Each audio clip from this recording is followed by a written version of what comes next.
The markets are still smarting from last week's tariff news, at least looking at stocks. Bonds are starting to find some kind of stability, but the real screamer seems to be happening in currencies, where the dollar is getting absolutely trashed. What's going on there, and has this market gone too far?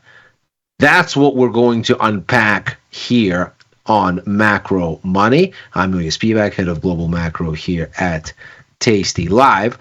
And of course, the situation all is connected across the various markets. This is all the same uncertainty and all of the same issues that we see playing out here. But of course, the big question still is whether the moves have become overextended. And you're starting to see a little bit of that sort of unease and lack of conviction start to play through what you'd think are the big benchmark markets. So stock markets have a seesaw week last week, but ultimately they are off their lows, and we're seeing the S&P 500 and the NASDAQ and the Russell start to anchor a little bit toward the middle of last week's range. The bond market has seemingly started to even out a little bit. Bonds are off from last week's lows in the US, and yields have pulled back a little bit. But the situation in currencies continues to look precipitously bad for the US dollar, and we can see that here. This is the dollar's performance against a range of currencies that mark the four top counterparts, looking at data from the Bank of International Settlements. And what we have here is the yen, the euro, the pound, and the Aussie dollar. And we can see the yen is narrowly outperforming, up 10.7%. The euro very close second at 9.6%. The pound is lagging, up almost 6% year to date. The Australian dollar last in line, starting to approach a 3% gain for the year. Now, what's really interesting about all of these dynamics is, of course, how they've reflected a shift in markets around this tariff news and the uncertainty therein. And probably nothing captures this more than the dislodging of the usual trade patterns between the dollar and the euro, because if the yen is more a creature of yields, and Japan is not exactly the place where normal monetary policy, at least relative to other central banks, has held sway for decades. Of course, had interest rates near zero in Japan for decades on end at this point, close to 4 decades, because of the demographic impacts of an aging population, peak consumption, and the absence of inflationary pressure, and a central bank that desperately has been trying to rebuild it to restart growth. That aside, the sort of most normal, most textbook relationship in the currency markets is that of the dollar and the euro. And the euro, we can clearly see, is absolutely soaring here. But the reasons for its moves have strangely decoupled from the norm. So looking back, we can see here the trajectory for Euro USD is very closely tracked in recent years with the 2-year spread between Germany and the US, essentially saying this is about relative monetary policy. When the Fed seems to be more dovish relative to the ECB, the dollar weakens. When the Fed seems to be more hawkish relative to the ECB, the dollar strengthens. And so you can see here, when the yield spread moves in favor of the euro, Euro goes up against the dollar. When it goes the other way, euro goes down. But here, clearly, there has been a very important disconnect that's emerged just in recent weeks. Really, this goes back to the beginning of last week, where you can see there's this massive shift down in German yields relative to equivalents in the US, but the euro surges all the same and ends up at levels that we've not seen in years. So how does this make sense? Well, of course, one of the biggest stories here has been the massive slide in US bonds and the surge in yields that has followed. And that seems to have spoken mainly not to the expectation that the Fed would do something more hawkish, not to relative monetary policy considerations at all, as a matter of fact, and certainly not to the typical risk-on, risk-off dynamics, because, of course, against that backdrop, stocks have been mostly on the defense. They had one great day last week when the tariffs above 10% were paused for 90 days. Now, of course, tariffs still went up to 10% from an average of about 2% as a consequence of President Trump's quote-unquote Liberation Day. But at least the worst of the increases above 10% on many countries' rates, at least that was paused for negotiation. But never, and of course that gave stock markets a big rally last week. But they've since given away about half of it. And the net story, obviously, for stocks since the beginning of the year has been resoundingly negative. And so it's not as if we're seeing U.S. yields go up and bonds sell off because there isn't a bid for safety. There is. It's not because the Fed is saying something hawkish. It isn't. In fact, we just heard again today from Fed Chair Powell saying that the Fed is in a situation where their goals of maximum employment and price stability might be getting in conflict because of these tariffs, to the extent that the tariffs boost inflation and at the same time hurt growth. The Fed is being pulled to cut rates on one side of that equation and to hike them, or at least to withhold cuts on the other. And the message from Powell was, until we see the economy really tilting to show us it's going this way or that as a response to these things, we're not going to feel comfortable making a move. We're going to wait and see. So this is not about that. What it seems to be about is an exodus from U.S. dollar denominated assets, where the drop in bonds, the drop in stocks, and a parallel drop in the U.S. dollar are all of a kind. And they're all reflecting the same general idea, which is that there is increasing uncertainty around U.S. dollar denominated assets generally. And what there is now is a capital exodus around that uncertainty from the whole lot of U.S. dollar denominated financial instruments. And indeed, we see that the term premium in 10-year U.S. Treasury bonds is now the highest it has been in essentially 4 months. So uncertainty is very clearly surging. Inflation expectations aren't. You know, the Fed is worried about them. They're actually down to the lowest since, give or take, late September of last year. So the markets appear to be looking through this whatever one-off increase to inflation there might be from the tariffs to the consequences of that increase. That is to say, weaker growth and perhaps recession. But the uncertainty quotient has certainly increased, and that seems to be driving an exodus from dollar-denominated assets as a de-risking exercise. And that is, in part, what is driving yields higher and pushing this down even as the dollar sells off.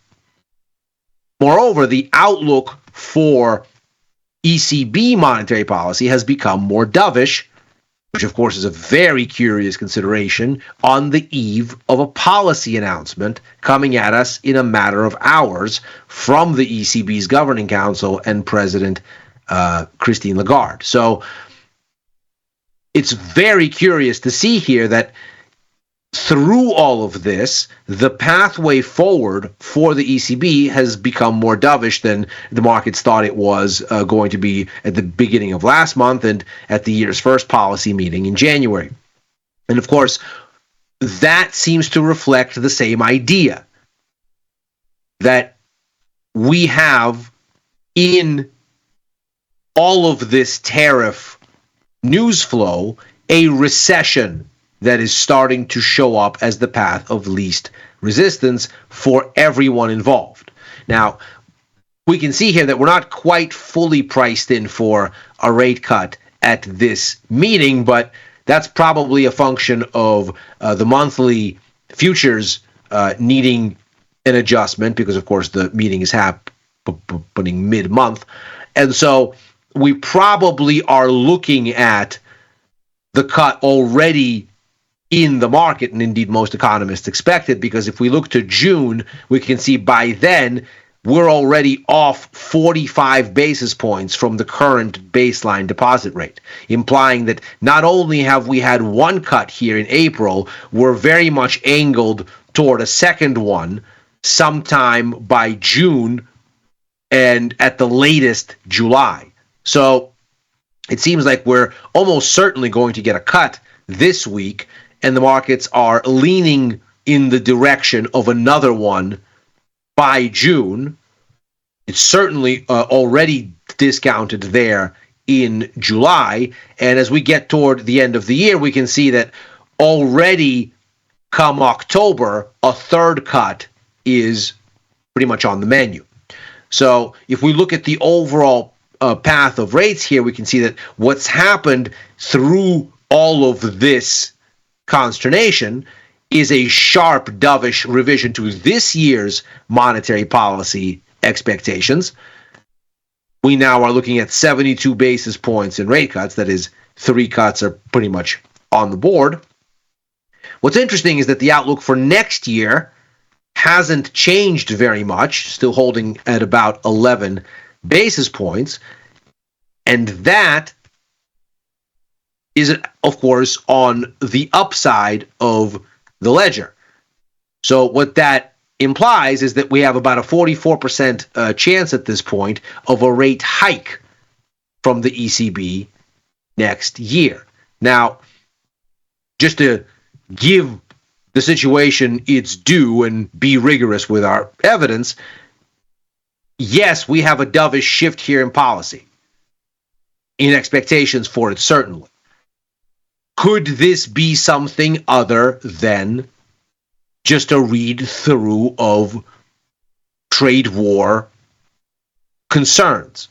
Well, on the growth side of things, doesn't seem like there is a particularly compelling reason to think that the ECB needs to get more dovish. In fact, growth has improved a little bit over recent months. It's come off from a contractionary area here. This is PMI data, and so of course it's centered around 50, which is neutral. Above 50 is expansion, below 50 is contraction. The further you go above 50, the faster the expansion. The further you go below 50, the faster the contraction. So we can see here that services are anchoring in positive growth territory at 51. They certainly haven't gone worse here in the past, let's call it 6 months. The situation in manufacturing has actually improved. The sector is still contracting, but at an increasingly lower rate. And that has allowed for the composite index that takes in both to return to about neutral. And then in the March numbers even come off that, show a little bit of upside momentum. So the growth picture does not seem to scream for more easing.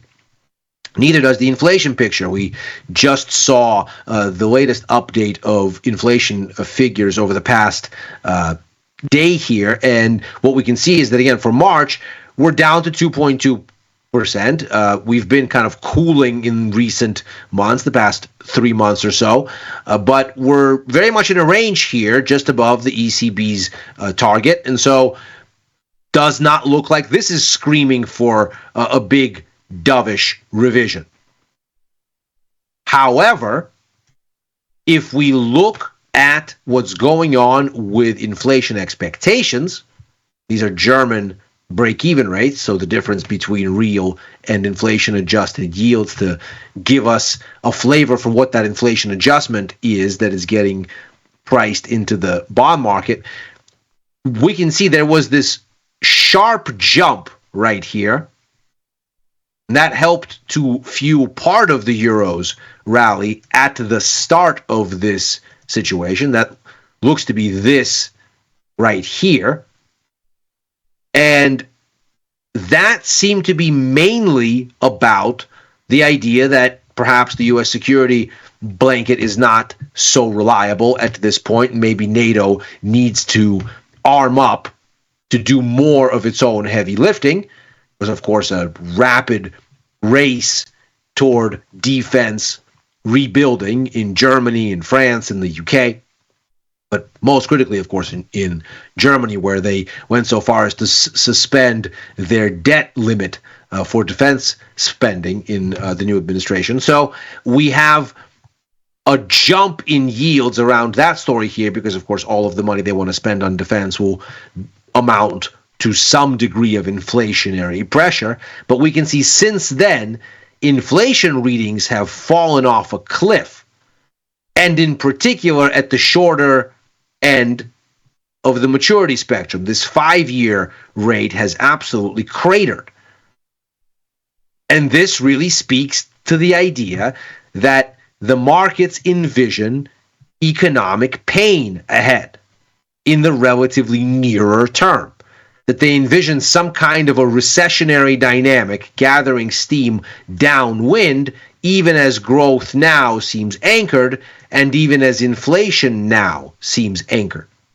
And all of that seems to be giving us this adjustment in policy expectations toward a more dovish setting, and again, helping to explain how we have this decoupling even as the euro is surging.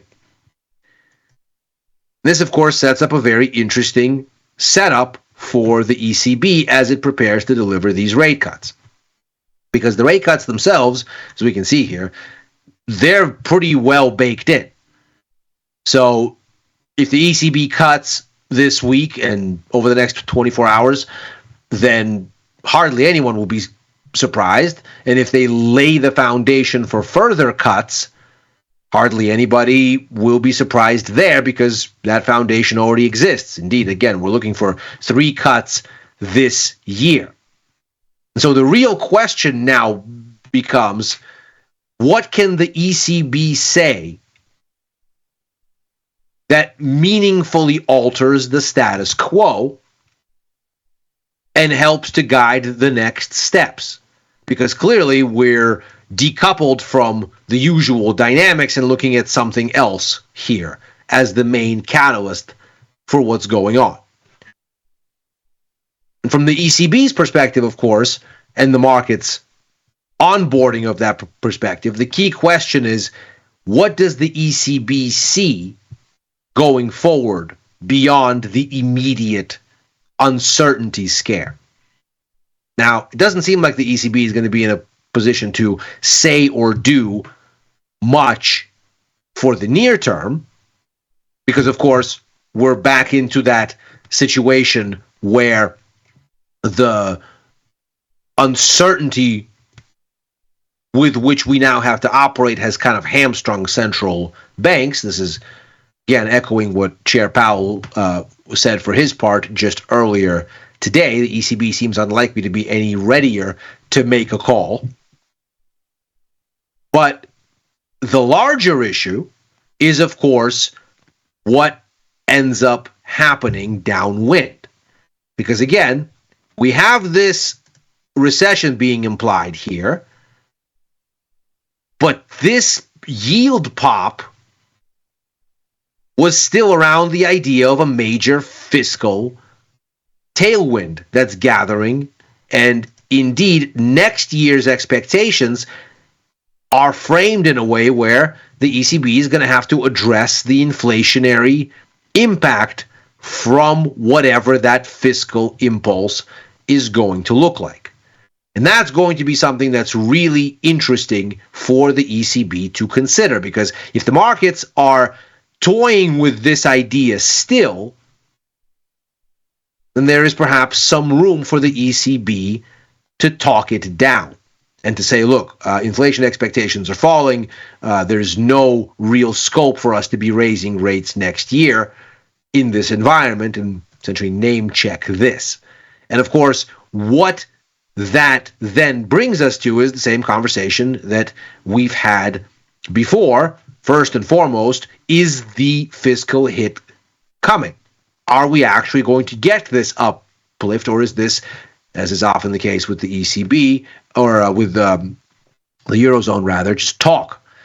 We've talked about this framework from optimum currency area theory that measures whether a country will embark on deeper integration, which is really what you would need here to start to have defense integration, where the more integrated the countries in a union, the greater the benefits of that integration. That is to say, the more symmetry there is in the business cycle between countries before they integrate deeper, the more there is a benefit to them integrating further. Because the more symmetry there is, the more the benefits pay and the less the costs hurt. That's the size of the benefit, sort of within this model, where benefits outweigh costs. There's some level of integration that optimizes these things. But of course, we can see that with a increase in benefits to integration that come with military security, a benefit outside the realm of this framework, the upshot is we are going to expect that European Union members would expect a lesser degree of integration as a prerequisite. That is to say, the bar is low to doing this if defense benefits are on the table. And so, on the one hand, the ECB has room to say, well, look, these are all hypothetical things, and right now inflation expectations are cratering because we have a recession scare gathering. There's no room for us to be thinking about rate hikes next year. And that starts to make the euro look a bit softer as you head into this critical resistance going back to the highs in 2023, right around 115.30. Perhaps you start to run aground here a little bit and lose a bit of momentum as the possibility that you get hikes next year falls away. That is to say, the ECB is relatively dovish. However, because this is still likely to occur, it would seem, that inflationary impetus probably is still coming. Just not quite on the same timeline as the market's speculative appetite for it, or at least initially, was presenting itself. So perhaps what we're looking at is an anchoring here, or maybe even a pullback. But as we move forward, the outlook, broadly speaking, still looking very constructive, perhaps with the pullback looking more like an opportunity to buy rather than a reason to be selling, and a bet that still favors dollar weakness as a trend, even if there is perhaps some room for it to recover. And that is macro money for today. As ever, we are here right after overtime, show that I co-host with Dylan Radigan and Chris Vecchio, looking at the Wall Street close and what it might mean thereafter. On a normal week, we're here Monday through Thursday. That, of course, was a little bit abridged this week, but we're back to live programming as normal next week. And of course, we'll have Macro Money back with you tomorrow. I'll also be on with Victor Jones for The Price of Truth in just 30 minutes from now. So join us for that. I'm likewise commenting at Ilya Spivak on the platform formerly known as Twitter and on Blue Sky. If you're watching on YouTube, like and subscribe. Macro Money is back tomorrow. Happy trading.